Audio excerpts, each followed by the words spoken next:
this. Alright, here we go. Welcome back to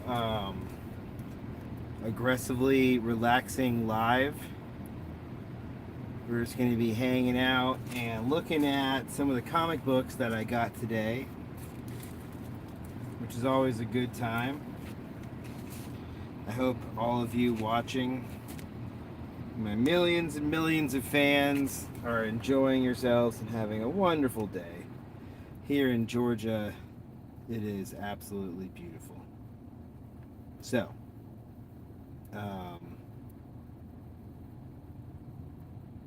let's talk about what's going on today. And this is a comic I'm really excited about having. The new Nightwing. And what's great about this is it's got this wonderful hologram technology. You know, I'm always saying I want, more gimmicks the better. And Nightwing has been wonderfully gimmick filled. Along with just being one of my favorite runs in the last few years.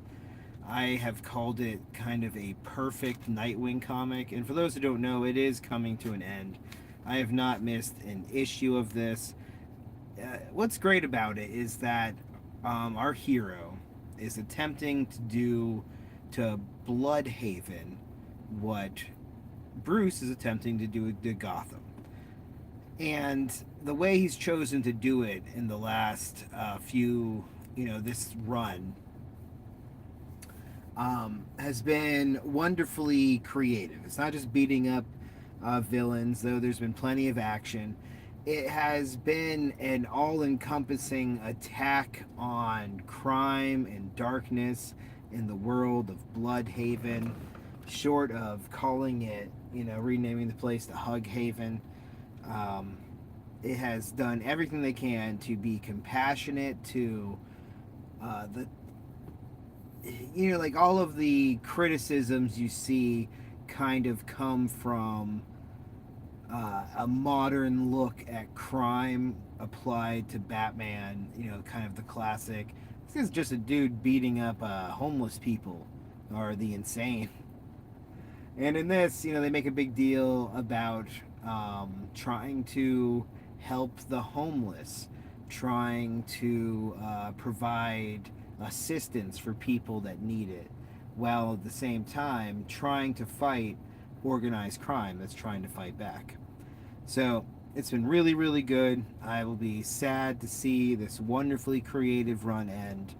And I'm glad to see them kind of on this cover do one of my favorite covers that they did, and a gimmick they've used throughout this run, which is showing Dick Grayson run. Hey, what's going on, Glowstick? Yeah, I appreciate your attention to detail. You have Glowstick as your picture, that's solid. I hope your whole channel is about glow sticks. I'm going to go check it out afterwards and see if I can learn more. But what I'm talking about here today, because the powers that be have deemed I have to be, time viewers understand this is a big deal for me. But we have Nightwing here, and then we also have Fantastic Four. This is from Ryan North. This is one of my favorite comic creators in the whole. Ryan North is amazing. Oh, cool. Madagascar in Africa. Well, that's great. Thank you for coming, hanging out. Madagascar, the movies, are some of my favorite movies.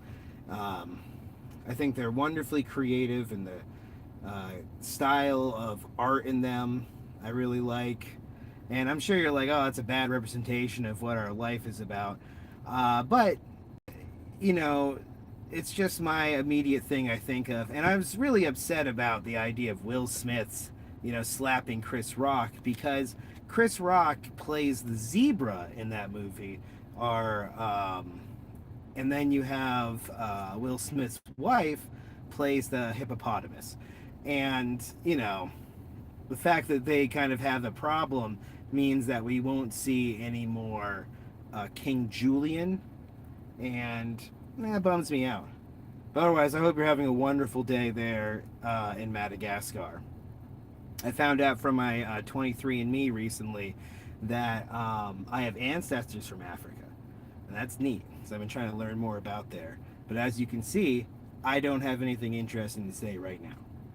So you have Fantastic Four 25. This is Ryan North continuing to kill it. What's great about Ryan North is that he is a computer scientist and a lover of science fiction, and he's so funny. And this guy has just an incredible run going right now on Fantastic Four. He's the perfect voice. I was championing him for the role when he was writing Squirrel Girl, who is kind of a similar character in quirky, fun stories that he rooted in real life science. And that's what you see a lot coming out of this Reed Richards. And it's just been so much fun. He always is just bursting with creativity, and there's always jokes in the margins because he always just has so much to say.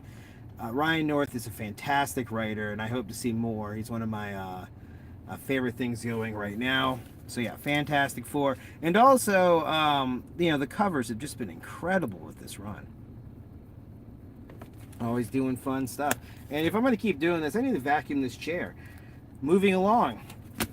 The Amazing Spider-Man, right? You got to keep the run going, and this is a fun cover.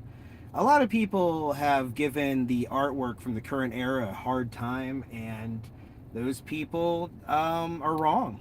I think it is a wonderful modern homage to the original style. And when you look and try to read Amazing Spider-Man from start to finish, like many have, you see the eras of artwork. And this era of artwork, I think, blends really well with the original. And that tone and what they're trying to do is being achieved by this artwork, even if a lot of people don't like it. And otherwise, I think the story for Amazing Spider-Man has been great recently. I know people are constantly down on this book. It hasn't been good in years, is what a lot of people say. And I annoyingly tell those people they're wrong, as you can see often in chats. So moving on. Hey, Christina Payne. Hello. Thank you so much for joining my live. It's so nice to see you. You are a wonderful community member who's always just pushing other people's channels and supporting people's lives and things. And I just want to say I really appreciate that. You are awesome. So moving on, we have Godzilla versus the Power Rangers. And this is a great book. I have to keep reading this. This is the second one in this series. And what you've seen in the original is that they went to Godzilla's world. And it was awesome. Pretty much any of these crossovers you see with the Power Rangers or like the Justice League kind of coming out of I'm trying to think of the other ones that they've like done crossovers with. Like Justice League and Star Trek, Power Rangers and Ninja Turtles, Power Rangers and Godzillas. It's like a formula that you can see where our heroes meet, they fight, eventually they switch powers. We go to the Turtles world, and then in the sequel they come to the Power Rangers world. And you're seeing that formula continue to play out in the Godzilla versus Power Rangers. It's a tight story that is going to try to hit big, moments using these two franchises together, and it does such a good job. And I was setting this up to kind of like be down on the idea of these formulaic comics, but I cannot think of one that isn't just a ton of fun.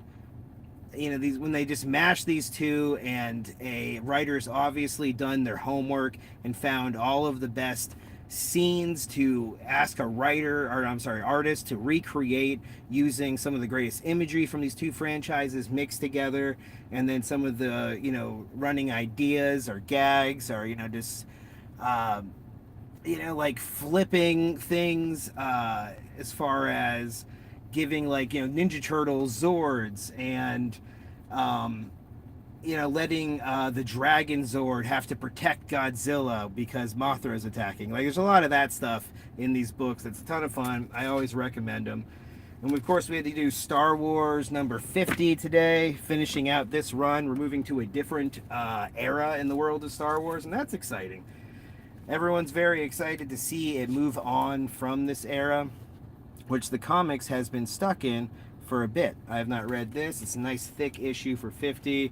Looking forward to finding out what happens. And the final book that I have here in the car with me from today is The Ultimate Black Panther. I'm continuing to check out the Ultimate Universe. I am a huge fan of Jonathan Hickman's big, long running story that's been going on for years now. He's had a wonderful through line through most of Marvel Comics, leading now to this Ultimate Universe coming back with the maker, the evil Reed Richards, trying to shape a world the way he wants to. And we were following it through kind of three main stories. You have the Black Panther, you have the Spider-Man, and you have the X-Men. And out of all of them, and then the Ultimates, right? We saw that with last week's big issue where Reed Richards as Doctor Doom is explored, the one that's supposed to be tied to the movie coming out. And if you haven't read that comic, that was a wonderful big reveal and a terrifyingly dark look at the maker. And I won't ruin it here, but it is I really like the Ultimate Universe and what they're doing. Looking forward to more, including the Black Panther.